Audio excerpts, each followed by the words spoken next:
오늘 우리에게 주시는 생명의 말씀은 마태복음 4장 1절에서 11절 말씀입니다.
할렐루야.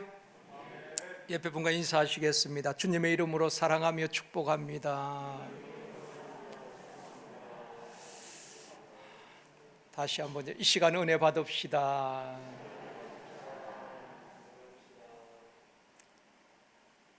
예수님의 공생애는 광야에서부터 시작이 되어집니다.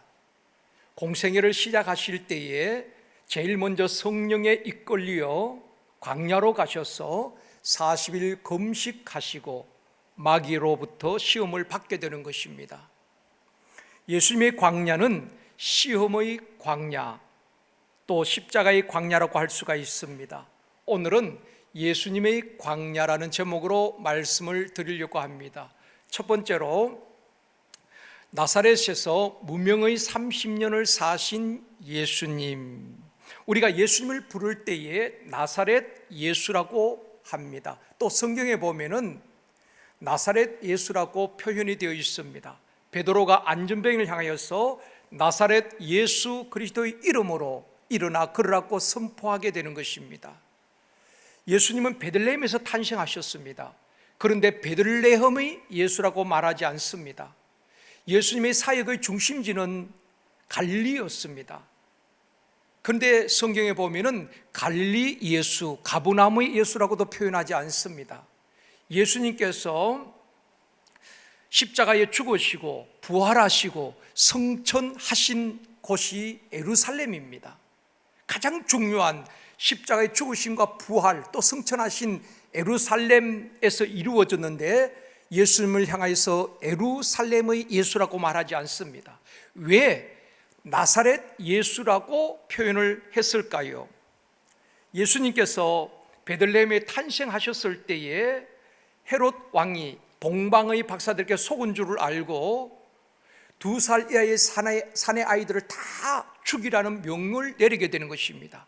그때에 요셉과 마리아가 아기 예수를 데리고 애굽으로 피난을 가게 되는 것입니다. 헤롯 왕이 죽은 이후에 다시 돌아오게 되는데 예루살렘이나 베들레헴으로 돌아간 것이 아니라 나사렛에 정착을 하게 되는 것입니다. 그래서 예수님을 부를 때에 나사렛 사람 예수, 나사렛 예수라고 불렀던 것입니다. 예수님 당시에 나사렛은 인구 200명에서 300명 정도 되는 작은 마을이었습니다. 그러니까 소문도 금방 퍼질 수 있는 그런 작은 마을이었습니다. 그래서 나다나엘은 나사렛에서 무슨 선한 것이 나오겠느냐 말할 정도로 그런 작은 도시 시골이었습니다. 당시에 정치, 경제, 문화, 또 교육, 종교의 중심지였던 예루살렘에서 많이 떨어진 변방이라고 할 수가 있는 것입니다. 이 나사렛은 예루살렘에서 북쪽으로 한 140km 떨어진 곳에 위치한 곳에 있는 동네였습니다. 예루살렘 사람들조차도 나사렛이 어떤 동네인지 모를 정도로 그 나사렛에는 가난한 사람들, 소외된 사람들, 멸시받는 사람들이 모여서 살던 그러한 시골 마을이었습니다. 나사렛은 예루살렘에 비하면은 광야와 같은 곳이라고도 말할 수가 있습니다. 예수님은 그런 나사렛에서 가난한 사람들, 소외된 사람들, 멸시당한 사람들과 함께 30년 세월을 보내게 되는 것입니다. 예수님이 나사렛에서 30년의 삶은 성경에서 구체적으로 알려주지 않습니다. 성경에서 밝혀진 예수님의 윤년 시절 12살 때에 부모님과 함께 예루살렘의 유월절을 지키기 위해서 올라갔던 그 기록만 있습니다. 예수님은 30년 동안 자신을 드러내지 않으시고 무명의 삶을 사셨습니다. 나사렛의 30년 삶을 통해서 우리에게 주는 교훈이 있다는 것입니다. 예수님 당시에 예루살렘은 어떤 곳이었는가 하면은 한 5만 명이 모여 있는 모든 것의 중심지였습니다. 당시의 큰 도시였지요. 그곳에는 학교도 있고 시장도 있고 상점도 있고 유명한 랍비들이 다 예루살렘에 모여 있었습니다. 대제사장, 서기관, 바리새인들이 다 예루살렘에 있었습니다. 그러니까 이 예루살렘은 정치, 경제, 종교 모든 것의 중심지였습니다. 그런가 하면 이 나사렛은 사람들이 이름조차 알지 못하는 그런 작은 시골 마을이었습니다. 사람들은 이 시대도 마찬가지입니다. 나사렛을 떠나서 예루살렘으로 가고 싶어 하는 것입니다. 그래서 우리나라도 보면은 이 서울시를 중심으로 이 대도시의 수도권에 인구 절반 가까이가 모여 살고 있지 않습니까? 다 도시로 몰려가는 것입니다.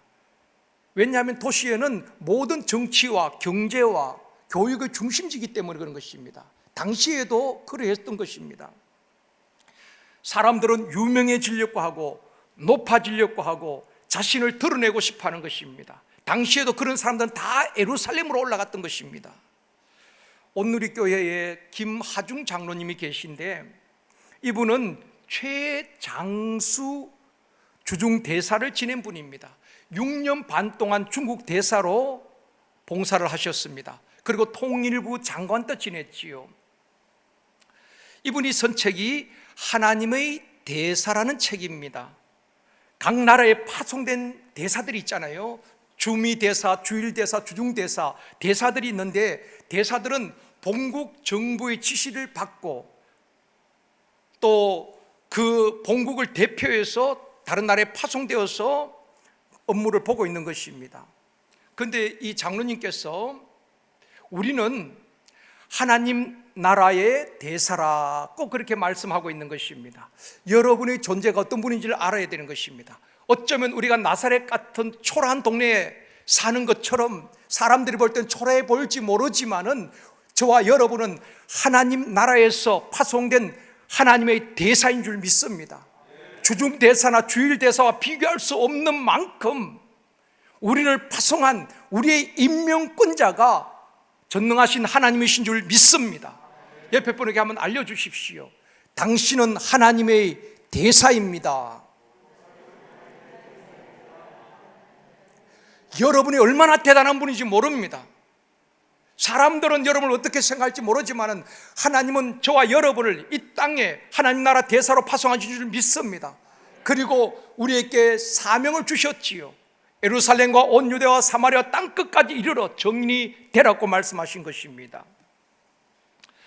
그런데 이 장로님은 장관이었고 또 대사로 지내면서 그 당시에 우리나라의 최상류층과 어울리고 교제하고 만났던 것입니다. 책에 보면은 정치, 경제적으로 최상류층에 있는 사람들과 어울리면서 그들의 삶이 어땠는가를 알려주고 있어요. 우리가 생각할 때는 최상류층이니까 권력을 갖고 있는 사람들이니까 행복하고 만족할 것이라고 생각합니다. 그런데 장로님은 그분들과 교제하고 겪으면서 이렇게 이야기하고 있습니다.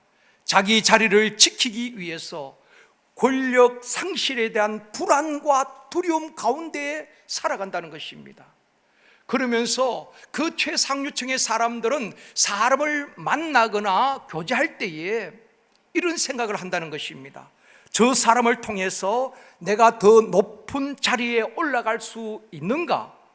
저 사람을 통하여서 내가 권력을 가질 수 있는가? 저 사람을 통하여서 내게 유익이 있는가? 이런 것을 계산하고 이런 것을 생각하면서 사람을 만나는 것이 대부분의 최상류층 사람이었다는 것입니다. 그들은 표를 쫓아가고 자기의 유익을 쫓아간다는 것입니다. 그리고 유명해지려고 하고 높아지려고 하고 자신을 드러내기를 좋아한다는 것입니다. 오늘날도 마찬가지지요.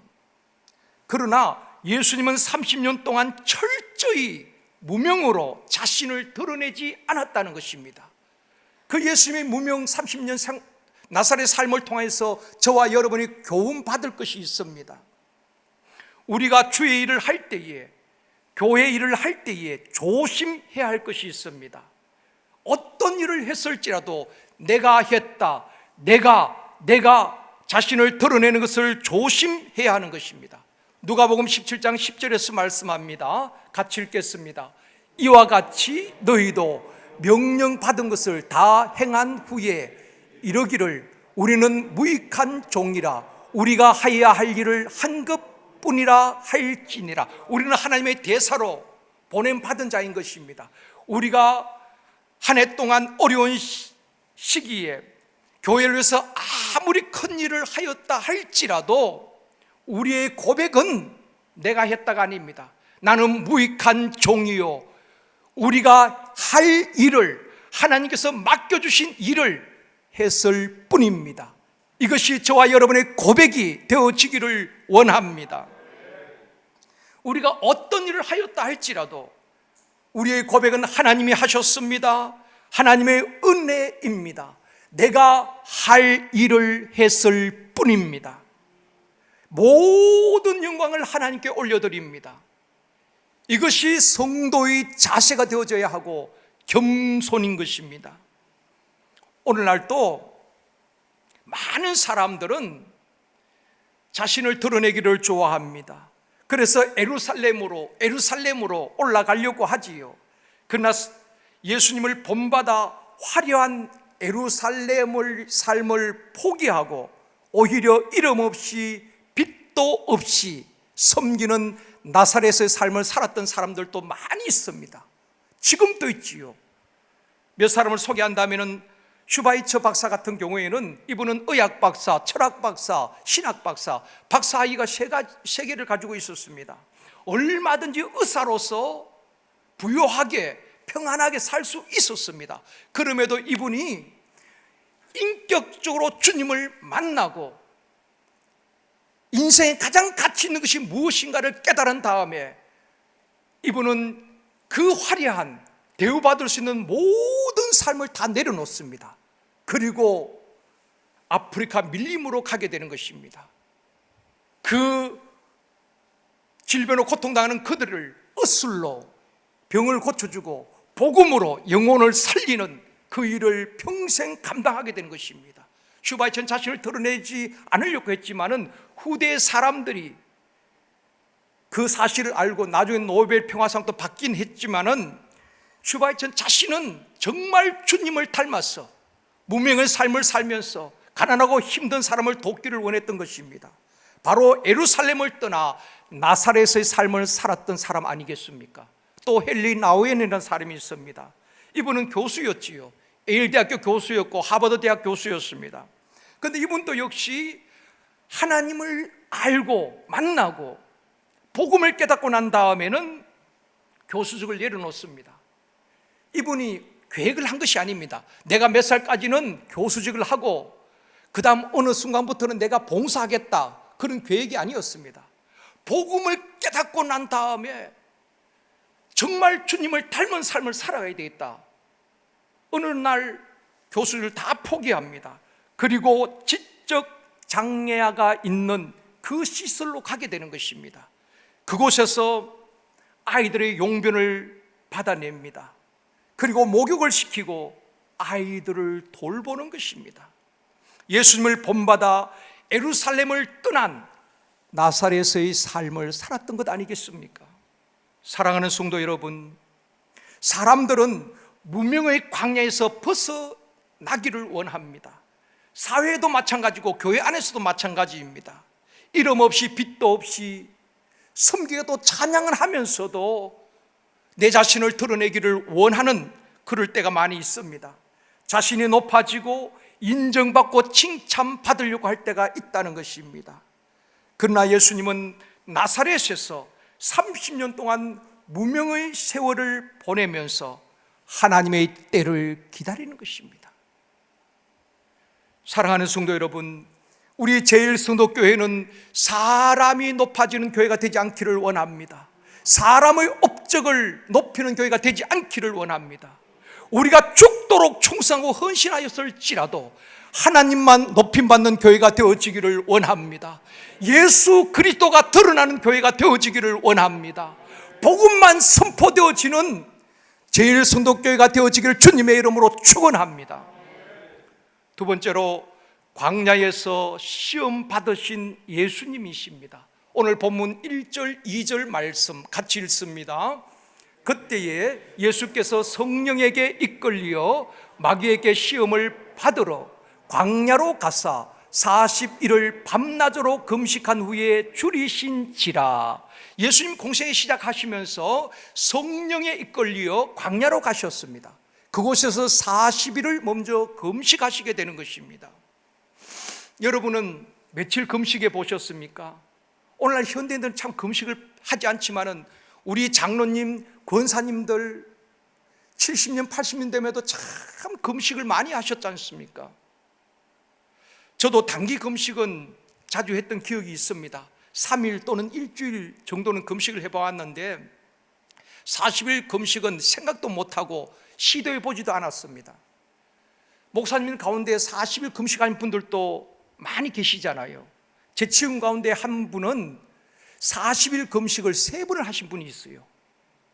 저는 그 친구를 만나면, 그 목사님을 만나면 정말 머리가 숙여져요. 어떻게 40일 금식을 3번을 할 수 있었을까? 목회도 잘하셔요. 정말 대단하다, 존경스러울 때가 있습니다.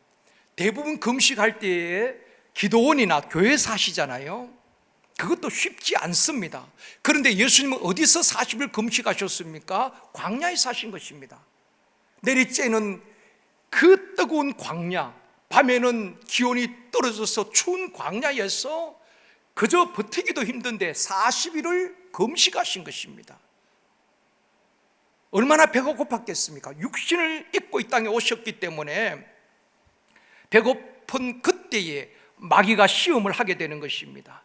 물을 마시고 밥을 먹으면서도 견디기 힘든 광야에서 예수님은 40일을 금식하셨다는 것입니다.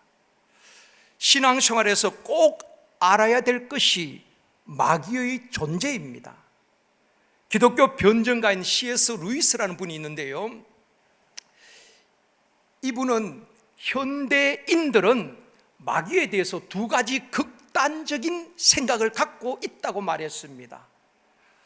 하나는 마귀를 지나치게 두려워하는 사람들이 있고, 또 한쪽에서는 마귀의 존재 자체를 아예 부인하고 믿지 않는다는 것입니다. 두 가지 다 옳은 것은 아닙니다. 눈에 보이지 않지만 영이신 하나님이 계신 것처럼 마귀도 존재하는 줄 믿습니다. 그러면 마귀는 어떤 존재인가? 요한계시록 12장 9절에 말씀합니다. 같이 읽습니다. 큰 용이 내쫓기니 옛뱀 곧 마귀라고도 하고 사단이라고도 하며 온 천하를 꿰는 자라. 창세기 3장에 하와를 유혹했던 그 옛뱀, 사단이라고도 하고 마귀라고도 하는 같은 부류지요. 그런데 이들이 하는 일이 무엇인가 하면은 온 천하를 다니면서 꿰는다는 것입니다. 지금 이 코로나 바이러스가 전 세계에 퍼지듯이 이 사단도 가지 않는 곳이 없습니다. 한국, 미국, 그 아프리카에도 오지에도 마귀는 어디에서나 역사를 하는 것입니다. 오늘 본문 1절에도 보면은 마귀에게 시험을 받으러 광야로 가사, 마귀가 등장하지요. 3절에도 보면은 시험하는 자라고 말하고 있습니다. 마귀나 시험하는 자 꼭 같은 것입니다. 이처럼 마귀가 우리를 시험하고 꿰고 미혹하는 목적이 무엇인가? 우리로 하여금 죄를 짓게 하고 타락하게 하고 하나님과 멀어지게 하는 것입니다. 그래서 우리를 시험하는 것입니다. 우리가 기억해야 될 것은 이 세상에 그 누구도 시험에서 면제받은 사람은 없다는 것입니다. 목사라고 시험 안 할까요? 아닙니다. 장로님, 모태신앙, 신앙생활을 오랫동안 하신 분들도 면제되는 분은 없습니다. 시험에서 제외된 분이 없는 것입니다. 욥도 시험을 받았잖아요. 예수님도 시험을 받으셨습니다. 내가 40일 금식 기도했다고 마귀가 두려워하고 시험하지 않을까요? 아닙니다. 예수님도 40일 금식한 직후에 마귀가 와서 시험했다는 것입니다. 그러나 우리 주님은 말씀으로 마귀를 물리치고 승리하셨죠. 그럴 때에 오늘 11절에도 말씀합니다. 마귀는 떠나고 천사들이 수종 들더라고 말씀하고 있는 것입니다. 성경에 보면은 시험이란 말을 우리 한글에서는 구분이 잘 되지 않습니다. 그러나 영어 성경에 보면 시험은 두 가지로 나옵니다. 하나는 테스트, 하나는 템프테이션인데, 테스트는 하나님께서 우리를 시험할 때에 우리의 믿음을 달아보시기 위해서 시험하는 것을 테스트라고 합니다. 그런가 하면 템프테이션은 마귀가 유혹하고 미혹하고 넘어뜨리고 죄를 짓게 하는 마귀가 주는 시험을 템프테이션이라고 말하는 것입니다. 창세기 22장 1절에 보면은 말씀합니다. 같이 읽습니다. 그 일 후에 하나님이 아브라함을 시험하시려고 그를 부르시되 아브라함아 하시니 그가 이르되 내가 여기 있나이다. 하나님이 아브라함을 시험하셨죠. 영어 성경에는 테스트라고 되어 있습니다. 하나님께서 아브라함의 믿음을 달아보신 것입니다. 또 요한복음 6장 6절에 보면 말씀합니다. 같이 읽습니다. 이렇게 말씀하시면 친히 어떻게 하실지를 아시고 빌립을 시험하고자 하심이라. 여기도 우리 주님이 빌립을 시험하셨는데 테스트라고 번역이 되어 있습니다. 예수님께서 오병이어의 기적을 행하시기 전에 주님은 답을 갖고 계셨죠. 어떻게 하실 것을 아셨다는 것입니다. 그 많은 군중들을 어떻게 할 것을 주님은 아시고 빌립의 믿음을 테스트하기 위해서 질문을 하신 것입니다. 빌립아, 어디서 떡을 사서 이 사람을 먹이겠느냐 물어보신 것입니다. 빌립의 믿음을 테스트하기 위해서. 우리는 인생을 살아가면서 답을 잘 알지 못합니다. 수많은 문제들이 있잖아요. 가정의 문제, 개인의 문제, 영적인 문제, 자녀 문제, 경제적인 문제, 수많은 문제들이 있습니다. 우리는 답을 알지 못하기 때문에 때로는 낙심할 때도 있습니다. 그런데 학교에서 학생들이 시험 문제의 답을 모르면은 선생님께 찾아가면은, 교수님께 찾아가면은 문제를 풀어주고 답을 알려주는 것입니다. 왜 우리가 기도해야 됩니까? 인생의 수많은 문제를 만났을 때 우리는 답을 알지 못해요. 자녀들을 어떻게 해야 될지 우리가 잘 모를 때가 있습니다. 하나님 어떻게 해요? 하나님 답을 알려주세요. 그렇게 기도할 때 하나님께서 답을 주시는 것입니다. 그것이 응답인 것입니다. 우리 주님은 빌립을 시험할 때 어떻게 하실 것을 아시고 답을 가지시고 믿음을 테스트하셨다는 것입니다. 지금도 마찬가지입니다. 주님은 답을 갖고 계시면서 우리의 믿음을 달아보실 때가 있다는 것입니다. 학생들이 부담스러워하는 것이 시험이잖아요. 학교에 보면 많은 시험이 있습니다. 중간고사, 기말고사, 또 고3이 되면 수능을 치루어야 되는 것입니다. 그 많은 시험들이 왜 필요할까요? 학생들이 부담스럽지만은 그 시험을 치르면서 자신의 실력을 점검할 수가 있는 것입니다. 공부하는 학생과 공부하지 않는 학생 차이가 나겠지요. 또 그 시험을 준비하면서 실력이 향상되어지는 것입니다. 학생들은 부담스럽지만은 그 시험은 결국 학생들을 유익하게 하는 것입니다. 맞죠? 아닌가요? 만약에 아무런 시험 없다고 한번 생각해 보십시다. 학교만 그냥 다니면은 공부하는 학생들도 있겠지만 하지 않는 학생들도 있을 것입니다. 평균적으로 실력이 다 떨어질 것입니다. 우리 주님께서 왜 우리를 시험하실까요? 우리를 공경에 빠뜨리기 위함이 아닌 것입니다. 시험을 통해서 우리의 믿음을 점검하게 하시고 우리의 믿음을 강화시키는 것입니다. 문제 앞에서, 고난과 시련 앞에서 하나님을 온전히 신뢰하는가, 하나님을 경외하는가, 우리 하나님은 우리의 믿음을 테스트할 때가 있는 것입니다. 아브라함의 믿음을 테스트하시고 결국 하나님께서 뭐라고 말씀하십니까?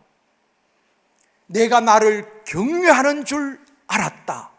그 믿음이 하나님 앞에 인정받게 되어지는 것입니다.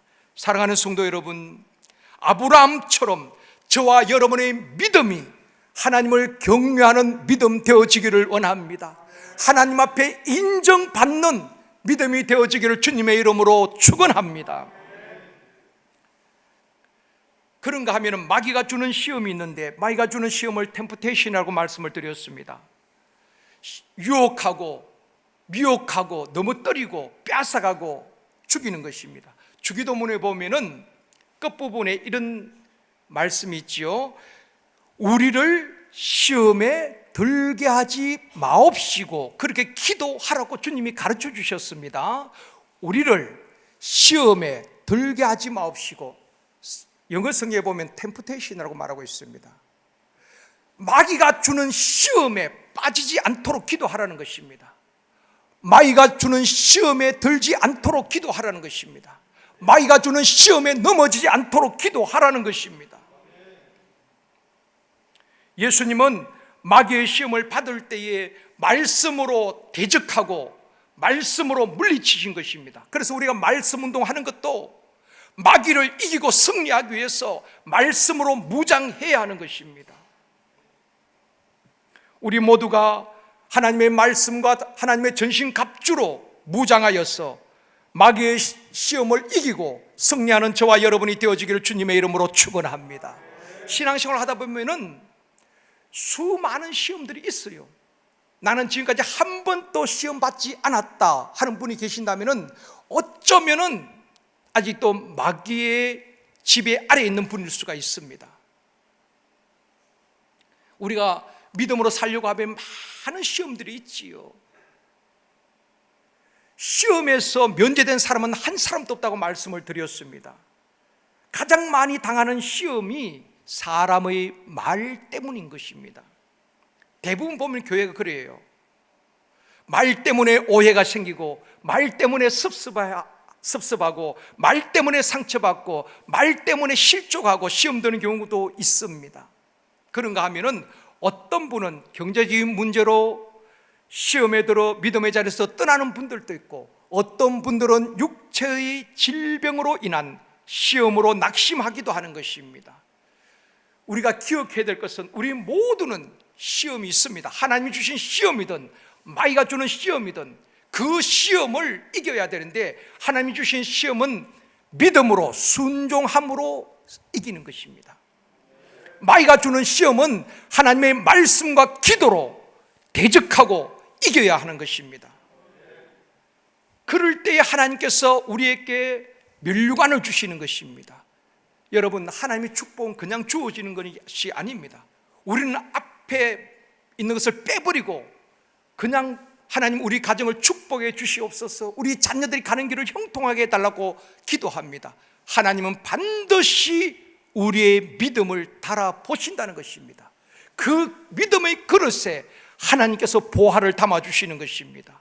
야고보서 1장 12절 말씀입니다. 같이 읽습니다. 시험을 참는 자는 복이 있나니 이는 시련을 견디어낸 자가 주께서 자기를 사랑하는 자들에게 약속하신 생명의 면류관을 얻을 것이기 때문이라. 생명의 면류관을 누가 얻는가? 죽도록 충성한 자에게 생명의 면류관 주시지만은 시험을 참는 자, 시험을 견디어낸 자들에게 생명의 면류관을 주시겠다고 약속하고 있는 것입니다. 사랑하는 성도 여러분, 시험에서 면제된 사람은 아무도 없습니다. 욥도 불같은 시험을 당하잖아요. 물질로, 자녀의 죽음으로, 자신의 육체의 질병으로, 또 아내와 친구들의 그 말을 통하여서 얼마나 마음이 상합니까? 그렇지만 끝까지 견뎌내는 것입니다. 그때 성경은 말씀하고 있습니다. 욥을 공경에서 돌이키시고 갑절로 복을 주셨다고 말씀하고 있습니다. 사랑하는 성도 여러분, 어떤 시험이든, 하나님께서 우리를 테스트하기 위해서 주신 시험이든 마귀가 주는 시험이든 우리가 감당치 못할 시험은 주시지 않습니다. 그 시험을 이기고 승리하여 갑절의 축복과 생명의 면류관을 얻는 저와 여러분이 되어지기를 주님의 이름으로 축원합니다. 세 번째로, 죽음을 이기시고 부활 승리하신 예수님이십니다. 복음서에 보면은 마태, 마가, 누가, 요한복음을 보면은 전반부와 후반부를 나눌 수가 있습니다. 앞부분은 대부분 보면은 예수님께서 천국 복음을 전파하시고 말씀을 가르치시고 병든 자를 고치시며 영혼을 구원하고 제자들을 훈련시키고 일꾼을 세우는 그런 내용들입니다. 근데 뒷부분, 후반부에 가면은 가룟 유다의 배신과 함께 고난받는 메시아에 대해서 말씀을 하고 있는 것입니다. 그래서 복음서의 앞부분은 굉장히 소망이 있고 희망이 있다면은, 장조라면은 이 후반부에 가면은 예수님이 고난당하고 죽임을 당하는 단조풍이라고 말할 수가 있겠지요. 예수님께서 공생의 사역을 마치시고 예루살렘에 입성하실 때 수많은 사람들이 종려나무 가지를 흔들면서 호산나 호산나 다윗의 자손이여 외쳤습니다. 근데 그들이 갑자기 돌변하지요. 예수님을 십자가에 못 박으라고 외치게 되는 것입니다. 그 군중들이 말입니다. 사람은 언제든지 변할 수 있다는 것을 알아야 되는 것입니다. 내가 믿었던 사람에게 여러분들이 상처받고 배신당하는 경우도 있습니다. 사람은 믿음의 대상이 아닙니다.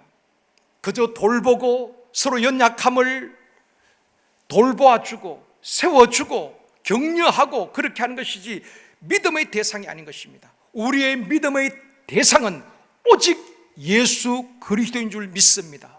왜냐하면 사람은 변할 수 있지만은 하나님은 어제나 오늘이나 영원히 변함이 없는 줄 믿습니다. 세상은 변하지만은 하나님의 말씀은 1.1핵도 변하지 아니하고 틀림이 없는 줄 믿습니다. 그래서 우리가 끝까지 이 하나님의 말씀을 붙들고 신앙생활을 해야 하는 것입니다. 하나님을 끝까지 신뢰해야 하는 것입니다. 사람들은 하루 사이에 변하여서 예수님을 십자가에 못 박으라고 외치고 있는 것입니다. 본디오 빌라도는 예수님이 죄 없다는 것을 다 알고 있었지만 군중들의 요구에 예수님을 십자가에 못 박도록 내어 죽게 되는 것입니다. 그래서 예수님은 금요일 제3시 우리나라 시간으로 오전 9시에 십자가에 못 박히게 되는 것입니다. 그리고 6시간 동안 고통을 당하게 되지요. 십자가에서 피를 쏟으시고 물을 다 쏟으시고 6시간 만에 제9시 오후 3시에 운명하시게 되는 것입니다. 그때 마귀는 자기들이 승리한 줄 알았습니다. 아마 마귀들은 축제를 벌였을 것입니다. 예수를 십자가에 못 박고 우리가 승리했다고 말입니다. 또 제자들은 꿈을 잃어버리고 비전을 잃어버리고 슬픔에 잠겨서 문을 잠그고 두려워 떨고 있는 것입니다. 토요일에도 아무 일도 일어나지 않았습니다. 여전히 주님은 무덤에 머물러 계셨고 돌 무덤은 굳게 닫혀져 있었습니다. 그러나 제3일째 안식 후 첫날 지금 주일 새벽 미명에 막달라 마리아와 여인들이 예수님의 무덤을 찾았다가 빈 무덤을 보았습니다. 주님의 부활의 소식을 듣게 되는 것입니다. 부활의 주님을 만나게 되는 것입니다. 사랑하는 성도 여러분, 예수님께서 십자가에 달려 돌아갔을 때에 해도 빛을 잃고 온 땅에 어둠이 임했다고 말하고 있습니다. 세상 모든 사람들은 다 끝났다고 생각했을 것입니다. 골고다 그 언덕에 있었던 로마 군병도 대제사장도 백부장도 여인들도 먼 발자취에서 그 모습을 보았던 제자들도 예수님의 처참한 죽음을 보고 이제는 다 끝났구나, 그들의 꿈도 비전도 다 사라져버렸던 것입니다. 그러나 끝난 것이 아니었습니다. 주님은 3일째 죽음을 이기시고 부활하심으로 사단의 세력을 무너뜨리시고 죽음 권세를 이기시고 승리하신 줄 믿습니다. 이것이 기독교인 것입니다. 모든 종교의 교주는 죽음으로 다 끝났습니다. 그러나 예수님은 죽음에서 끝난 것이 아니라 다시 부활하신 줄 믿습니다. 우리도 감당하기 어려운 일을 만날 때에 이런 생각이 들 때가 있습니다. 내 인생은 이렇게 끝나는구나, 이제 모든 것이 끝났구나 하는 절망감이 들 때가 있습니다.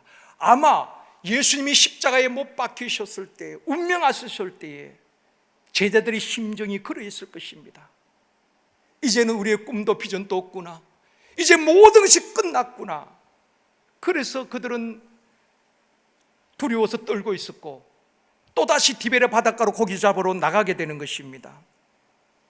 우리도 기도에도 응답이 없고 사방이 막히고 캄캄하고 문제 해결의 기미가 보이지 않을 때에 내 인생은 이렇게 끝나는구나, 낙심이 되고 절망감에 빠질 때가 있습니다. 그러나 우리가 기억해야 될 것은 토요일이 지난 다음에 주일이 되었을 때 주님이 부활하셨다는 것입니다. 어쩌면 지금 고난을 당하고 그렇게 몸부림치며 하나님 앞에 부르짖어도 아무 일도 일어나지 않는 것 같은 느낌이 들 때도 있습니다. 그러나 여러분, 토요일이 지나가고 있다는 것을 기억해야 하는 것입니다. 토요일이 지나고 주일이 되었을 때에 무덤이 열리고 절망이 희망으로, 어두움이 빛으로, 원망이 감사로, 애곡이 찬송으로, 사망이 생명으로 바뀌어진 줄 믿습니다. 예수님의 승리가 우리의 승리인 것입니다. 오늘날 현대인들이 그렇게 예수를 믿고 우리나라에 많은 성도들이 있는데 왜 예수 믿는 성도들이 무기력하고 쉽게 무너져 버릴까? 정말 사망 권세를 이기시고 부활하신 예수님, 그 역전의 감격, 부활의 기쁨과 감격이 왜 없을까? 왜 복음의 능력을 누리지 못할까? 이유가 있습니다. 우리가 그 역전의 감격과 부활의 기쁨을 누리기 위해서는 먼저 해야 할 것이 있습니다. 먼저 해야 할 것을 하지 않기 때문에 그 복음의 능력을 누리지 못하는 것입니다. 교회를 다녀도 말 한마디에 시험 들고 교회를 떠나기도 하는 것입니다. 갈라디아서 2장 20절 말씀입니다. 우리 같이 읽겠습니다. 이번 주간 암송 말씀입니다. 내가 그리스도와 함께 십자가에 못 박혔나니 그런즉 이제는 내가 사는 것이 아니요 오직 내 안에 그리스도께서 사시는 것이라. 이제 내가 육체 가운데 사는 것은 나를 사랑하사 나를 위하여 자기 자신을 버리신 하나님의 아들을 믿는 믿음 안에서 사는 것이라. 아멘. 오늘 할렐루야 찬양 때 이 찬양을 하셨습니다. 여러분 이 찬양을 그대로 믿고 찬양하신 겁니까? 그냥 입술로만 찬양하신 겁니까? 이번 한 주간, 아니 일생 동안 우리가 붙잡아야 될 말씀이 이 말씀입니다. 저는 개인적으로 일평생 붙들고 있는 말씀이 이 말씀입니다.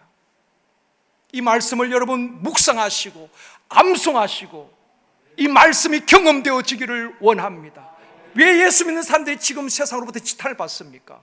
우리가 바로 살지 못해서 그런 이유가 많이 있습니다. 내가 그리스도와 함께 십자에 못 박혀 죽어야 되는 것입니다.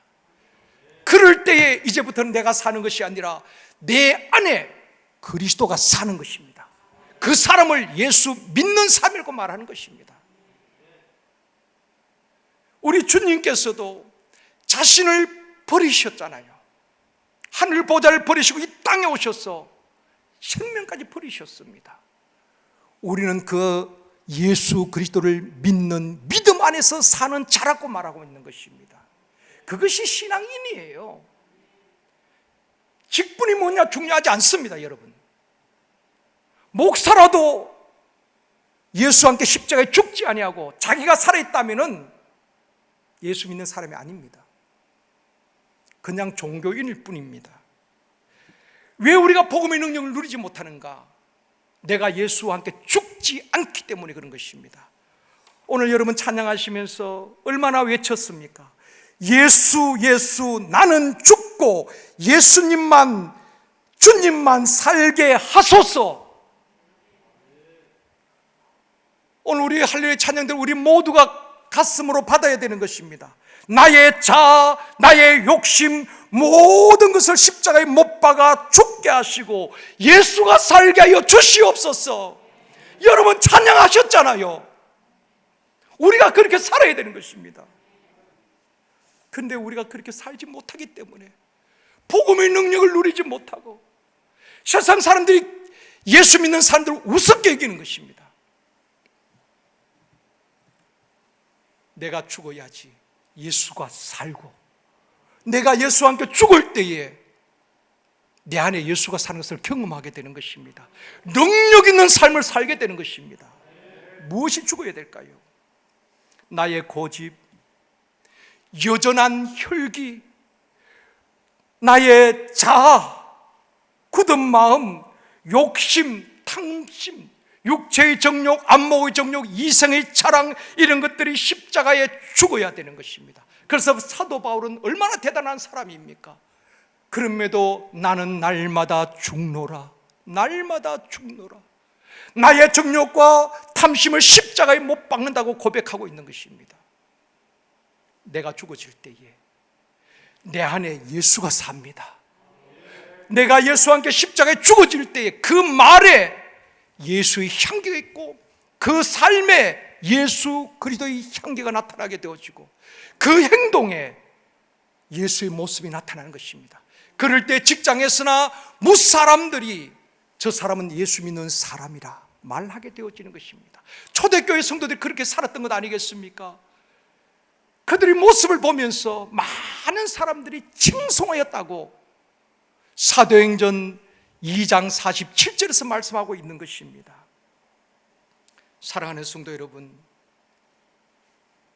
사람들은 세상에서는 자기가 죽으려고 하지 않습니다. 오히려 남을 죽이고 자기가 살려고 하는 것입니다. 남을 짓밟고 자기가 일어서려고 하는 것입니다. 남이 못해줘야 자기가 잘 된다고 생각합니다. 우리 주님은 그렇게 말씀하고 있지 않습니다. 주님과 함께 십자가에 철저히 내가 죽어질 때에 내 안에 예수가 삽니다. 그럴 때에 내가 죽어지면 가정이 살고 샘터가 살고 교회가 사는 역사가 일어나게 될 줄 믿습니다. 내가 십자가에 죽어질 때에 주님이 나를 통해서 역사하기 시작하시는 것입니다. 그럴 때 세상이 감당할 수 없는 사람이 되어지고 교회가 되어줄 줄 믿습니다. 말씀을 맺겠습니다. 사랑하는 성도 여러분, 예수님과 함께 죽으면 예수님과 함께 삽니다. 부활의 능력을, 복음의 능력을 우리의 삶 속에서 누리게 된다는 것입니다. 예수님의 승리가 우리의 승리인 줄 믿습니다. 그러므로 오늘부터 여러분, 패배자의 삶을 살지 마십시오. 지금 어두움, 칠흑 같은 어둠 속에 있다 할지라도, 하는 일마다 되지 않고 꼬인다 할지라도, 길이 보이지 않고 캄캄할지라도, 우리 자녀들이 잘 되지 않는다 할지라도 절대로 낙심하지 마십시오. 토요일이 지나가고 있는 것입니다. 안식 후 첫날 주일에 주님은 사망못에 다 익으시고 모든 결박을 풀어버리시고 다시 부활하시고 승리하셨습니다. 패배자로 살지 마시고 날마다 예수 그리스도의 승리가 나의 승리임을 고백하고 선포하고 승리자의 삶을 살아가는 저와 여러분이 되어지기를 주님의 이름으로 축원합니다.